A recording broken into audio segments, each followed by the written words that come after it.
GD করছি sir, কোনো action নাই। ওই ওনার লোক কেস তো করছি স্যার, কোনো ইয়ে নাই। আমি বাড়ি ঘরে থাকতে পারি না স্যার। বলাতে আমাকে বিএনপির একজনে খুব টর্চার করতেছে এবং আমাকে মারিয়ে লেগে হুমকি দিছে।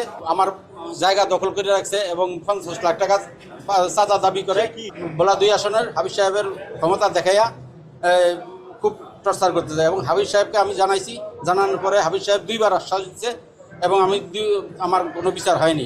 আমি একটু বিপদে আছি। বিএনপি একজনে আমার বাড়িঘর দখল করে রাখছে। ভোলা 2 আসনের আগের এমপি ছিল হাফিজ সাহেব, ওনার ক্ষমতা দেখাইয়া আমাকে মারার প্ল্যান করেছে এবং আমি থানায় জিডি করছি। আমাকে মারা ফেলাইব, আমাকে এবং আমার বলা।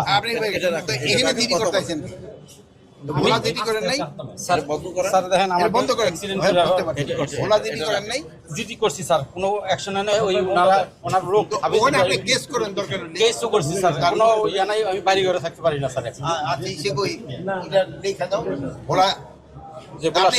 ভোলা সদরে স্যার। স্যার আপনার সাথে আমি দেখা করে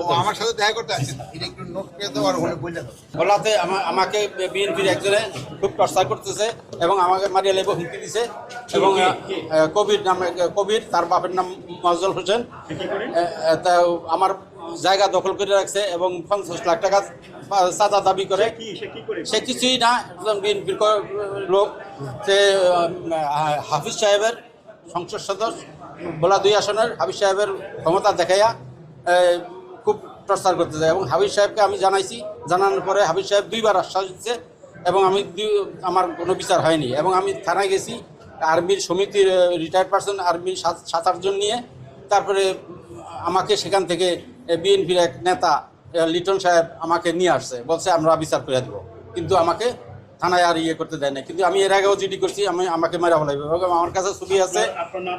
আমার নাম মোহাম্মদ সেলিম, বোলা দরগা রোড, ওয়েস্টার্ন পাড়া। আমার ছবি আছে। আমাকে মোটরসাইকেল দিয়ে ধাক্কা দিয়ে আমাকে মেরা ফেলাইবে। আমার কাগজপত্র আছে, সব আছে, সব আছে। এবং আমার কাছে ছবি আছে। আমাকে মেরা ফেলাইব, হুমকি বহুত কিছু দিচ্ছে। কেন আপনাকে মেরে ফেলবে? কেন? আমার 200% জায়গা দখল করে রাখছে। আমি আসছি এখন স্বরাষ্ট্রমন্ত্রীর সাথে দেখা করার জন্য। স্বরাষ্ট্রমন্ত্রীর কাছে আমি আমার কমপ্লেন জানাইব। উনি বলছে, আমাকে আশ্বাস দিছে, উনি এটা সমাধান করবে ইনশাল্লাহ। ভাই পাড়াপাড়ি করা যাবে না ভাই, আরেকবার পাড়াবেন।